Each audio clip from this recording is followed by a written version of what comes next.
बात अमेरिकी राष्ट्रपति बाइडेन के इजरायल दौरे से बढ़े महायुद्ध के खतरे की। बाइडेन के इजरायली दौरे को लेकर दुनिया भर में तरह तरह की चर्चाओं का बाजार गर्म था, लेकिन दौरे से ठीक पहले गाजा के अस्पताल पर हुए हवाई हमले और बाइडेन के इजरायल पहुंचने के बाद जो खबरें आई उसने युद्ध विराम के एंगल को पूरी तरह से बेदम कर दिया।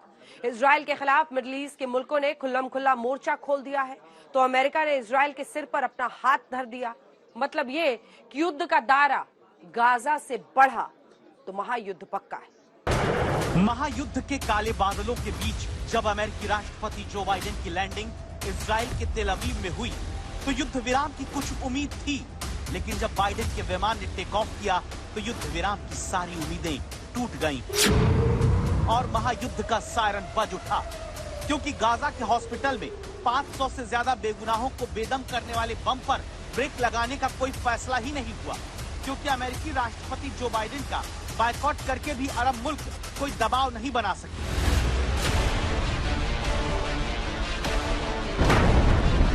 इजराइल को क्लीन चिट, हमले की खुली छूट, बाइडेन का जंग वाला कमिटमेंट कराएगा युद्ध। बाइडेन के सामने नेतन्याहू की बारूदी कसम। महाटेंशन है जारी, बम वर्षा होगी, हाहाकार। क्या गाजा में कूच करेगी इजराइल की सेना?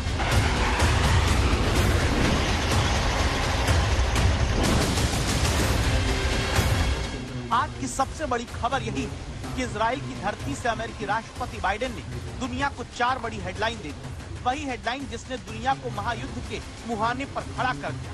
सबसे पहले समझिए बाइडेन ने युद्धकाल के बीच कौन सी 3 बड़ी बात कही।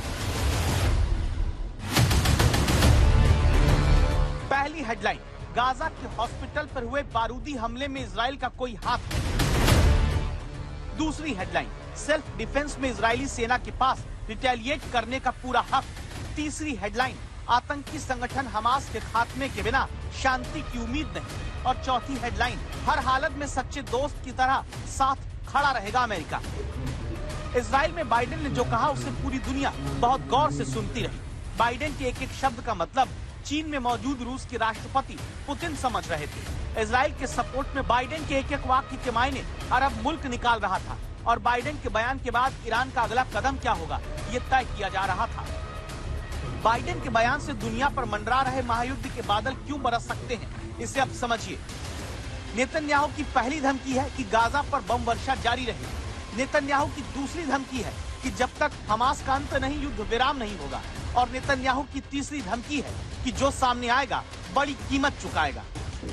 जो इजराइल के प्रधानमंत्री ने कहा वही गाजा और इजराइल बॉर्डर की अग्रिम पोस्ट पर दिखने भी लगा है कि गाजा पट्टी में हमास के आतंकवादियों के पास एंटी टैंक गाइडेड मिसाइल्स हैं और उन एंटी टैंक मिसाइल से रक्षा के लिए इनका आर्मर है। तरह तरह का आर्मर इस टैंक में लगा है इसकी सुरक्षा के लिए कि अगर कोई रॉकेट या मिसाइल आती है तो ग्रेनेड इस आर्मर से लगकर, शील्ड से लगकर वो फट जाए, नीचे जो शील्ड लगी है उससे लगकर फट जाए और सिपाहियों की जान बच जाए। ये इनकी गाजा इजराइल बॉर्डर पर तनाव बहुत ज्यादा है। कुछ ऐसे ही तनाव इस वक्त गाजा के अस्पताल पर हमले के बाद पूरे मिडिल ईस्ट में हो गया है। गाजा के अस्पताल पर आतंकियों के बॉम्ब गिरा या फिर इजराइल का हवाई हमला हुआ, इसे लेकर बहुत सारे सवाल हैं।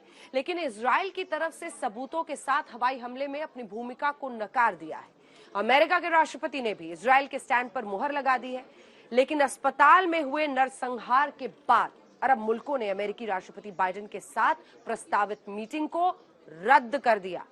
संदेश साफ है, पहले युद्ध विराम होगा तब बातचीत होगी।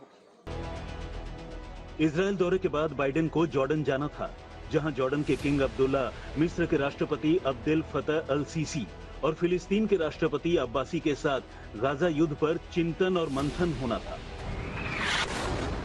लेकिन वार्ता से पहले गाजा के अस्पताल में हुए हमले के बाद बैठक खटाई में पड़ गई।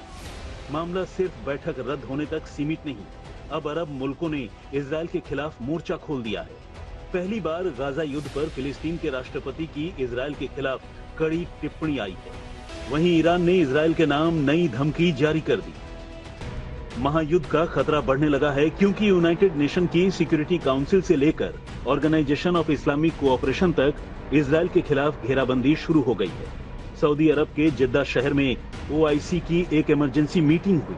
मीटिंग में ईरान की तरफ से इजरायल पर प्रतिबंध लगाने का प्रस्ताव रखा गया।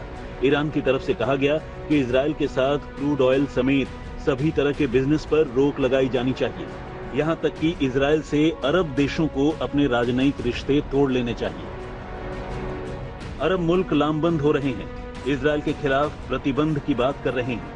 दूसरी तरफ अमेरिका ने हमास पर प्रतिबंध का दायरा बढ़ा दिया है और इजरायल की सेना आगे के प्लान पर काम कर रही है। मतलब किसी भी तरह हमास के चंगुल से बंधकों को सुरक्षित रिहा करवाना, गाजा पट्टी में घुसकर हमास के आतंकियों का खात्मा करना, आतंकी संगठन हमास के टेरर एस्टेब्लिशमेंट को तबाह करना और सबसे बड़ी बात गाजा पट्टी पर हमले के दौरान मुल्क की सुरक्षा को बनाए रखना। किसी भी वक्त हवाई हमले के साथ साथ इजरायल की सेना जमीनी हमला बोल सकती है। डिफेंस एक्सपर्ट मानते हैं कि इजरायल की सेना एयर स्ट्राइक के साथ कोवर्ट ऑपरेशन और लिमिटेड ग्राउंड अटैक कर सकती है। लिमिटेड ग्राउंड अटैक का मतलब एक खास इलाके में सेना को भेजना। इसके जरिए हमास पर इजरायली सेना अपनी पकड़ मजबूत कर सकती है, साथ ही फिलिस्तीन का सपोर्ट कर रहे मुल्क के जरिए बातचीत का रास्ता खुलवा सकती है।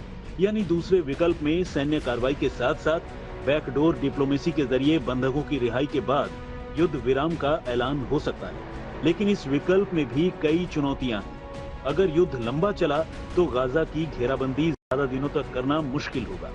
अंतर्राष्ट्रीय दबाव के साथ साथ फिलिस्तीनियों की नाराजगी इजरायल के खिलाफ बढ़ेगी। इजरायल की इमेज को भी धक्का लगेगा। जहां की इतनी डेंसिटी है जो हमारे बिल्डिंग्स की, वहां पर गलियां हैं, वहां पर एलीज हैं, उनके बीच में ग्राउंड ऑफेंसिव का जाना और उनको वहां पर सक्सेसफुल होना, वहां पर से रॉकेट लॉन्चरों और दूसरी उनसे उनको वो टारगेट हो जाएंगे, तो इतना आसान नहीं है ये कहना कि वो पूरी की पूरी गाजा पट्टी को खत्म कर दिया जाएगा।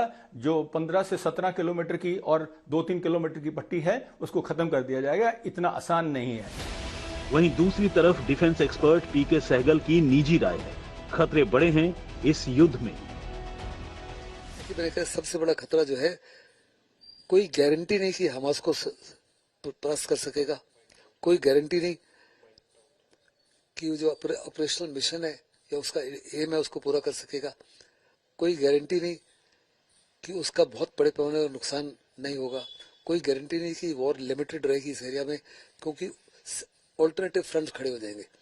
इधर प्रेशर रिड्यूस करने के लिए अरब कंट्री जो है, सीरिया से एक फ्रंट खड़ा हो सकता है, लेबनान से अदर फ्रंट हो सकता है, वेस्ट बैंक से हिजबुल्लाह की तरफ से एक और फ्रंट खड़ा हो सकता है। इजरायल और गाजा युद्ध में है और युद्ध के दूसरे फ्रंट खुल सकते हैं।